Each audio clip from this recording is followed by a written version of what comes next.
It was December 19, 1944, at 6:23 in the morning. In the cold woods near Novel, Belgium, German officer Klaus Vendel sat inside his Panther tank, his breath turning to fog in the freezing air. His hands shook as he tried to write with a pencil that was almost frozen. He wrote that the Americans had a new kind of hunter. They could hear them moving but never see them. By the time they turned their turrets to fire, the enemies were gone. Just yesterday, 3 powerful German Tiger tanks had been destroyed. Vendel looked through his scope into the dark forest ahead. Somewhere out there, American M18 Hellcat tank destroyers from the 75th Battalion were taking position. In less than 20 minutes, Vendel's whole idea of tank warfare would be completely changed. The Panther tank, which he commanded, was supposed to be unbeatable. It had a powerful 75mm gun that could destroy any American tank from 2 kilometers away, and its front armor could block most Allied shells. It was the pride of German engineering, strong, heavily built, and deadly. But within only a few minutes of the first clash, Vendel watched in disbelief as several German tanks were destroyed by vehicles moving faster than any tank he had ever seen.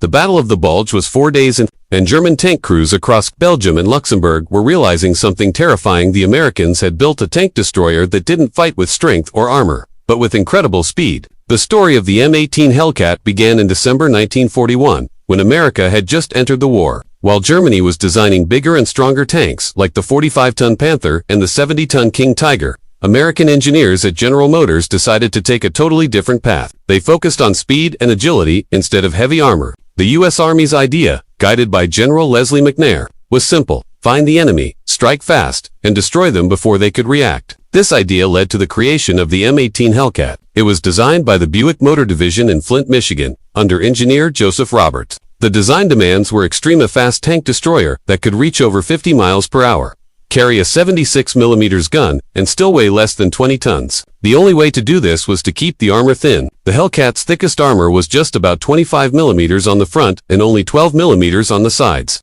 barely enough to stop machine gun fire. A hit from a German 88mm gun would easily go straight through. But the Hellcat wasn't meant to take hits, it was meant to move fast and strike first. When it arrived in Europe in early 1944, the M18 proved to be unlike anything on the battlefield. It first saw action in Italy, and by midnight, it was used in France after landing at Utah Beach, in battles near Coutances that July. German tank crews were shocked by American vehicles that appeared, fired, and vanished before they could respond. Reports described them moving up to 80 kilometers per hour over rough ground, and unheard of speed for armored vehicles. For comparison, a German Panther's turret needed a full minute to turn completely, and it could only move around 34 miles per hour on roads. The M18, on the other hand, could go from 0 to 30 miles per hour in just 7 seconds and reach speeds over 55 miles per hour. In the time a German tank crew needed to spot, aim, and fire, the Hellcat could already be a mile away. Even though its gun couldn't pierce a Panther's thick front armor with standard shells, it could destroy them easily from the sides. When firing special tungsten rounds, it could even penetrate heavy armor at close range. The shell traveled so fast that it reached the target before the enemy even heard the gunfire. German tactics focused on slow, precise combat from well-covered positions,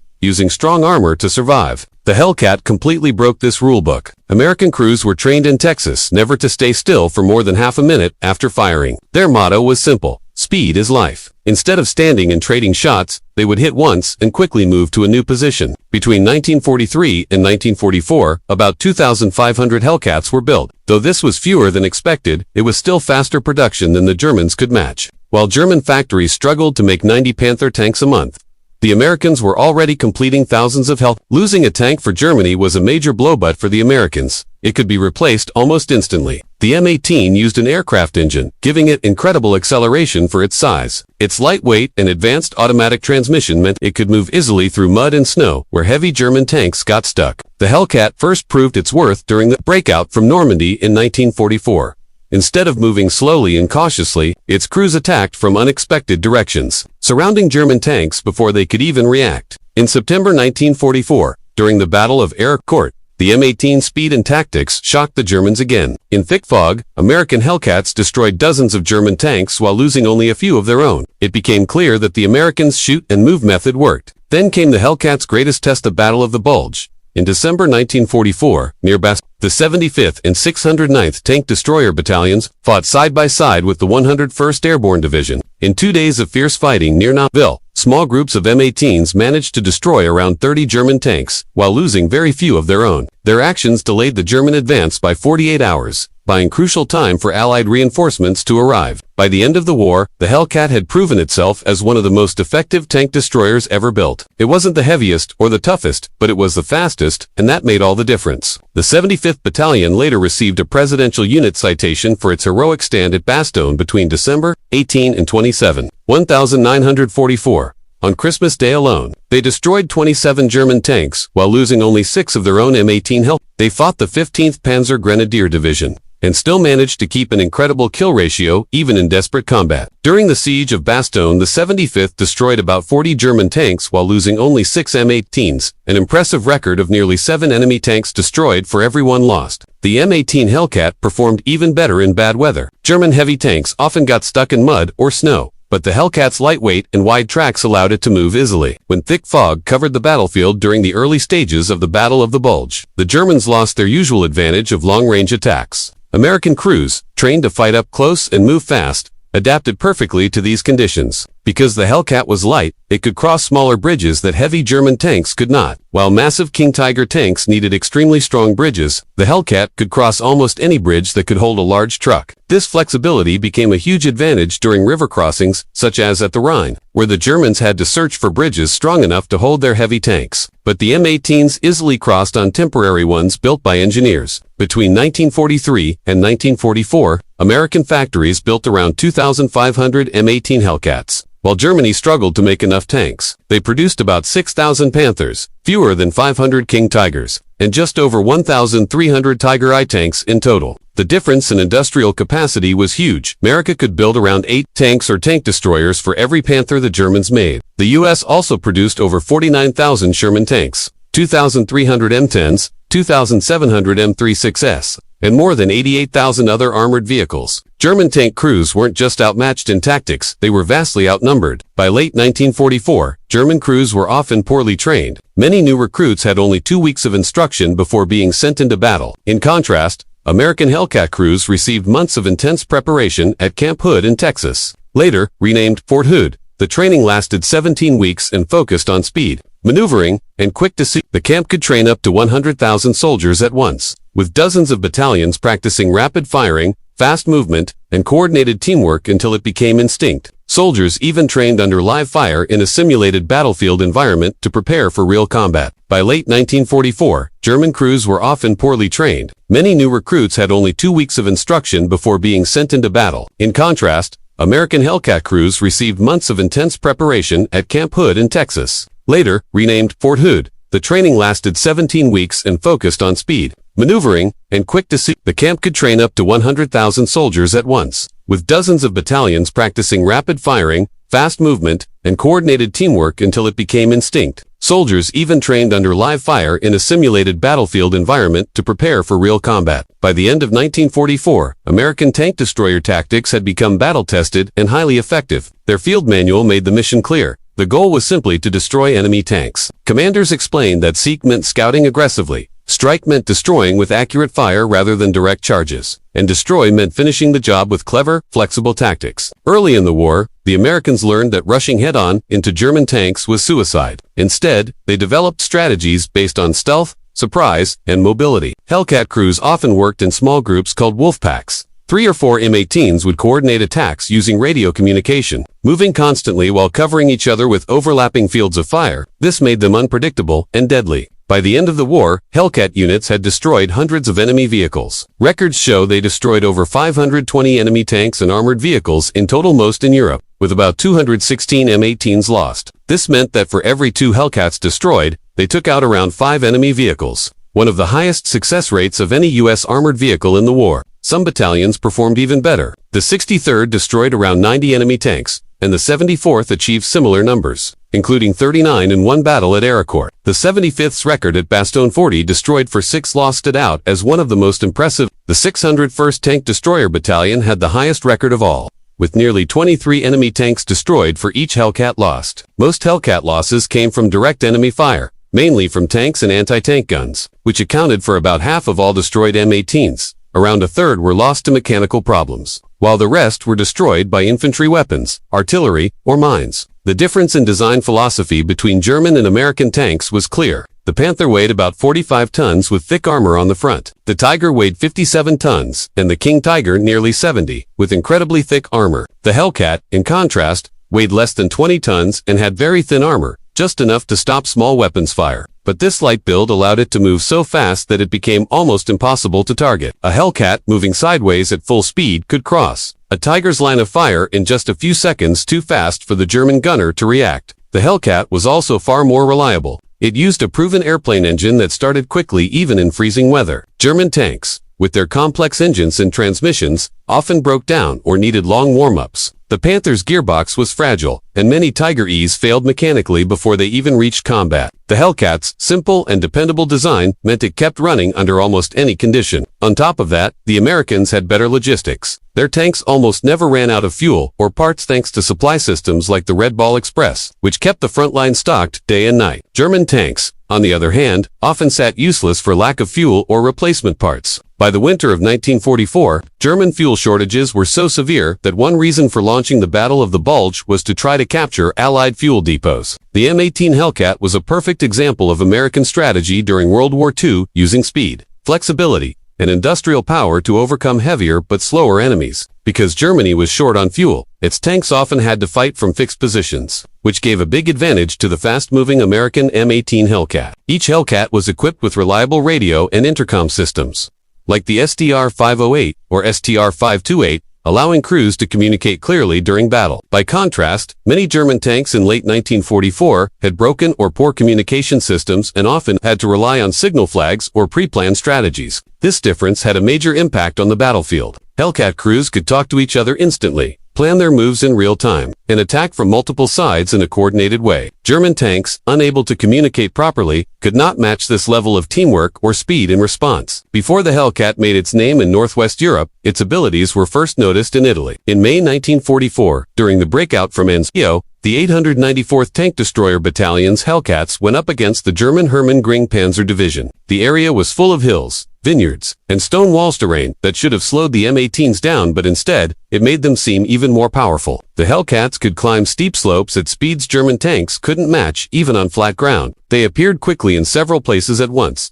giving the Germans the feeling they were surrounded. This early warning went mostly ignored by German leaders, who were focused on the Eastern Front at the time. In the winter of 1944-45, the Hellcat's advantages grew even stronger in tough conditions. Its wide tracks and light weight gave it low ground pressure, letting it move across snow and mud that trapped heavier tanks like Tigers and Panthers. During the Battle of the Bulge, Hellcat crews took full advantage of this. They dashed through snowy terrain where German tanks got stuck, surprising enemy troops by showing up behind their lines. This mobility helped greatly in defending key areas such as Bast. The Germans tried several ways to deal with the Hellcat. Their manuals suggested using smoke immediately to block the M18's line of sight, though this often blinded their own crews instead. Others tried welding spare track pieces onto their tanks for extra armor, but that didn't stop the Hellcat's 76mm shells. Some tried ambushes with hidden anti-tank guns, but none of these methods worked consistently. The Hellcat's mix of speed, firepower, and flexibility was too much for German forces to handle. Its presence on the battlefield made German commanders cautious. They started avoiding armored assaults without heavy scouting, which slowed their offensives. In March 1945, near Rietlagan, Hellcats from the 656th Tank Destroyer Battalion crossed the damaged Ludendorff Bridge when heavier tanks could not. Once across, they destroyed 11 German tanks,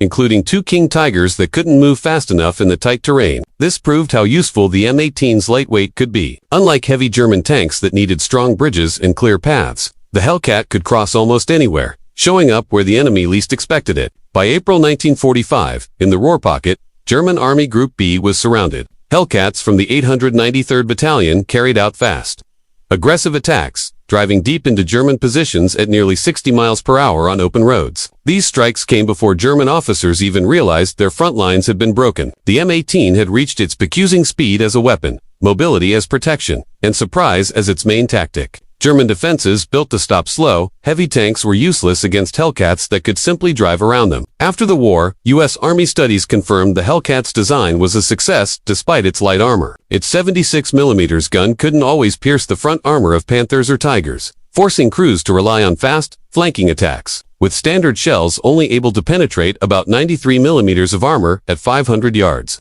And with stronger HVAP rounds in short supply, Hellcat crews often had to take great risks. Yet the results were outstanding, 526 confirmed kills against 216 losses, giving the Hellcat the best kill-to-loss ratio of any U.S. armored vehicle in the war. The M18's success wasn't about brute strength, but about how it was used: speed, smart tactics, and well-trained crews. The Hellcat represented a new way of thinking about armored warfare. While Germany built tanks to break through and dominate battlefields, America built the Hellcat to hunt. Its motto, seek, strike, and destroy, perfectly described its role. By the end of the war, U.S. tank destroyer battalions claimed over 11,000 enemy vehicles destroyed, with Hellcat units achieving the best results. German armored units grew so wary of the Hellcat that they began holding back their tanks just in case one was nearby. Sometimes, entire offensives were delayed while commanders checked whether any Hellcats were in the area. During the Battle of the Ardennes, intercepted German radio messages showed that commanders refused to move their reserves until they confirmed the M18s weren't present. This constant fear slowed down the German attack and helped the Allies maintain their momentum. The M18 Hellcat also represented American industrial power. It wasn't perfect, but it was efficient and reliable. While Germany spent years building 6,000 Panthers and struggled with shortages, Buick produced every single M18 in just 15 months, using proven parts and straightforward methods. The Hellcat's story showed that innovation, speed, and practicality could often achieve what brute force could not. When German engineers inspected captured M18 Hellcats, they were surprised by how rough and simple they looked. The welding was basic, tool marks were still visible on the armor, and the inside design seemed clumsy. Yet, this simple-looking machine kept destroying German tanks that were built with incredible precision. The key difference was in how both countries approached design.